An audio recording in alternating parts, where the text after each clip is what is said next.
Hi, Rachel. Looking forward to seeing yours. Okay, turn it to down so I can see it. Beautiful cover page. Really nice. I love the art. It really stands out at that size.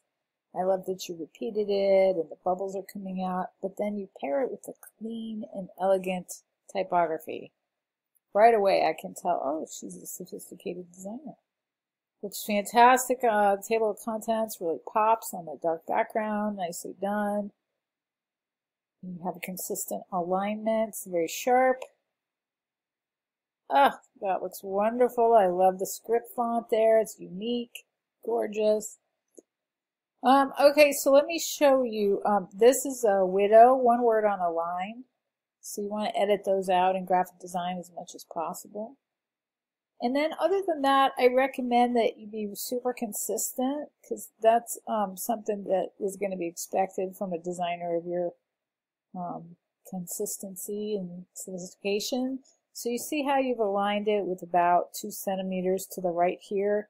Just want to be consistent throughout the document. So I would move this baby over and then probably move this one over too. This font is gorgeous and it pairs really well with what the other things you've done. Well chosen. Also looks beautiful.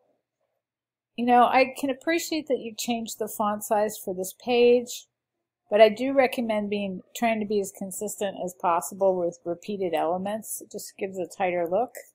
But if you are going to change and do something unique, it's got to be pretty dramatic like you did here. All right, applying the logo. So you did change the font size here.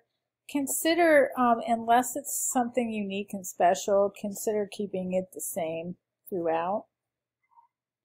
Like this font size isn't doing anything in particular. It's not hanging out in a circle.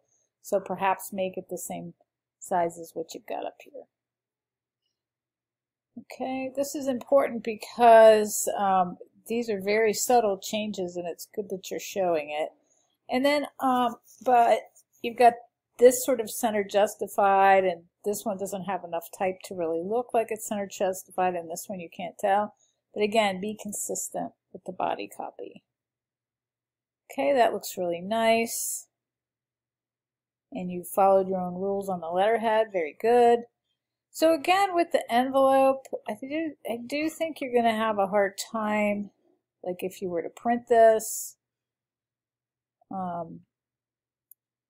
First of all, this JPEG that's in here is too low resolution. So if you printed the standards guide, this is probably what you would see. So make sure that any images inside a document like this are at least 150 dots per inch so that they print well.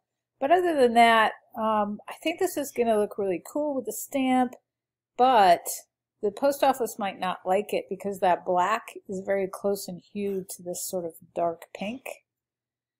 So either make it super black with like hot pink type, or like not hot pink, but the bright pink type, or just reverse it out. Do something so that it's more legible. My final comment is, why is the line work here all jaggedy? Is it because it's a low resolution image? You want this sort of thing to be really high res. It's beautiful. Very nice. All right, so I have just a few comments, so you shouldn't take you more than an hour to fix. Let me know if you have any questions.